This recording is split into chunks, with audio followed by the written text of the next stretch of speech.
Saya tak ingat bila saya ada dengar satu orang putih apa saya ni, dia ceramah, dia bawa satu cerita ni mungkin betul mungkin tak betul, tapi dia punya pengajaran dia tu betul, bukan hadis lah cerita. Dia kata ada satu sultan bina satu masjid elok. Jadi setelah siap masjid tu, puteri sultan ni minta kepada ayah dia untuk dia menjadi orang yang pertama solat di masjid tu. Jadi ayah dia ni, sultan ni pun berkenanlah dan mengarahkan semua pekerja-pekerja masjid ni keluar, jangan ada. Jadi semua orang keluar, melainkan seorang pekerja ni dia main lambat, dia tak dengar arahan tu. Ketika puteri itu sedang masuk untuk solat, dia tertengok puteri tu, ternampak puteri berkenaan, konon ceritanya cantik lah, menyebabkan dia jatuh cinta.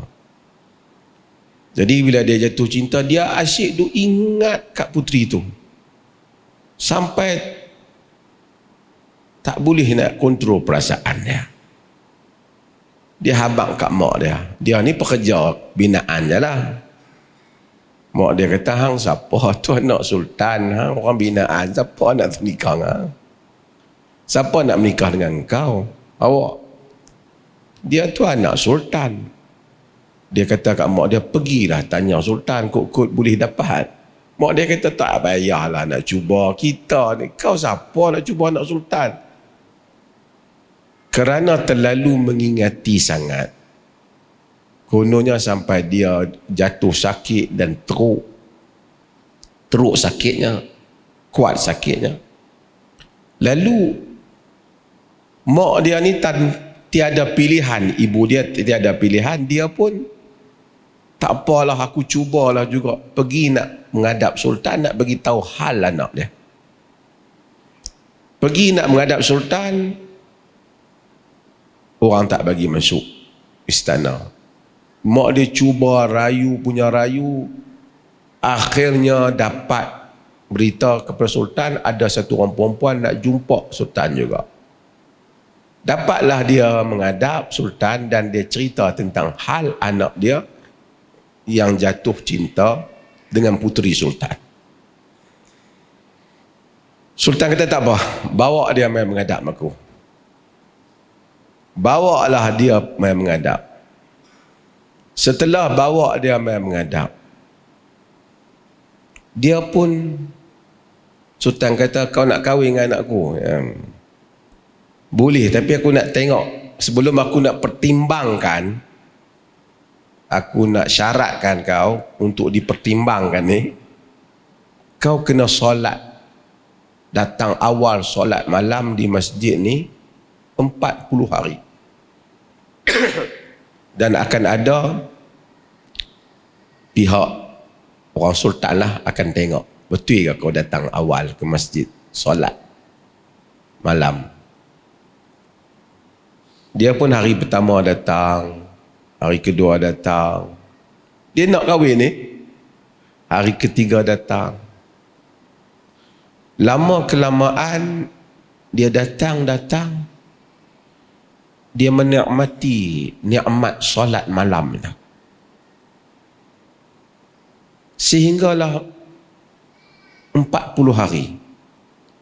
Lepas tu dia terus datang, 50 hari, 60 hari, 70 hari. Dia tak pergi menghadap sultan. Lalu sultan sarah orang dia supaya pergi panggil, kalau dia tu datang, besok suruh main menghadap aku. Main menghadap dia. Dia tanya, pasal apa kau tak datang tanya? Untuk hasrat kau, untuk aku pertimbangkan. Dia kata, semasa sebelum aku pergi solat malam dulu, Aku memang cinta pada puteri kau. Hati aku hanya dipenuhi oleh dia. Tapi apabila aku solat malam, perasaan aku berubah.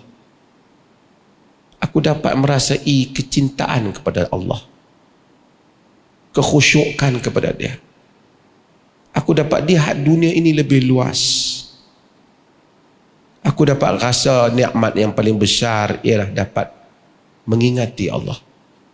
Sehingga aku tak kisahlah aku dapat kahwin dengan dia ke dengan lain, bukanlah soal besar lagi bagi aku. Jadi aku rasa itu bukan lagi keperluan utama aku. Keperluan aku ialah aku dapat melazimi solat malam ni. Cerita ni tak tahu sejauh mana betul. Tapi inti kandungannya betul.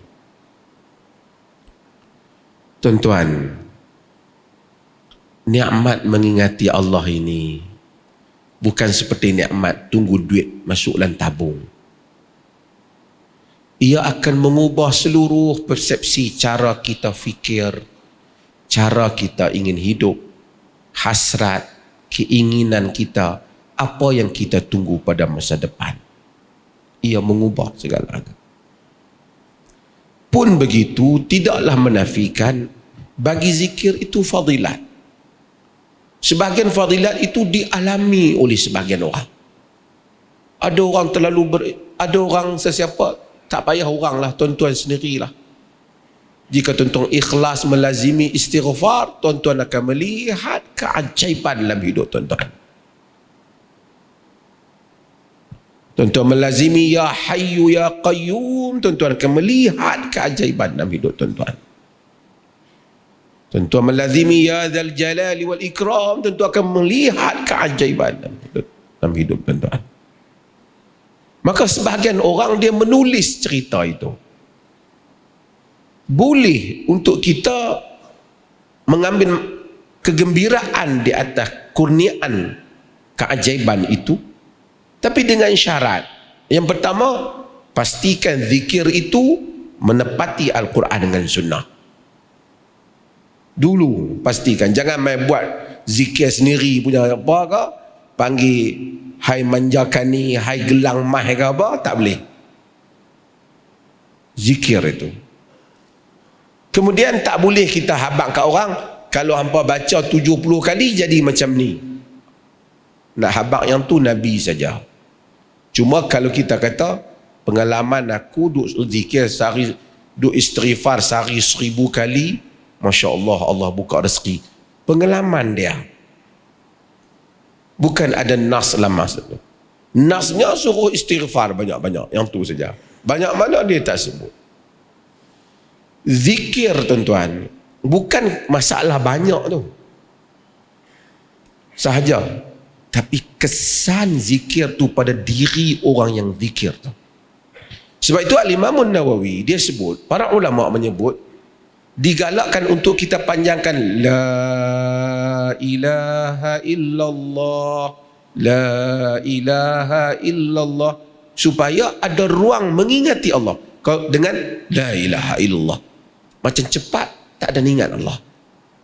Kata dia dalam muqaddimah al-adhkar tu, dia menyebut hal itu kerana sebab tu kalau seorang yang sebut la ilaha illallah ataupun subhanallah, subhanallah ataupun alhamdulillah dengan penuh rasa memuja dan memuji Allah 100 kali lebih baik daripada yang 1000 kali alhamdulillah, alhamdulillah, alhamdulillah, alhamdulillah, apa pun dia tak rasa, penat dia dah. Dia tak merasai memuja dan memuji Allah. Tapi kalau dia subhanallah ataupun astaghfirullah al-azim, astaghfirullah beribu kali dalam keadaan setiap kali lafaz merasai bagaimana dia memohon keampunan dengan Allah, dia akan melihat keajaiban yang hebat. Kerana kesan zikir itu mendapat rahmat di sisi Allah dan kurniaan Allah berdasarkan kehadiran orang-orang yang berzikir itu bagi mendekatkan dirinya pada Allah. Boleh tak dia kata ada pengalaman saya berselawat berapa banyak akhirnya berlaku? Pengalaman. Dia tak boleh kata, hang kalau nak dapat macam ni, hang buat macam aku selawat 40 kali. Dia tak boleh.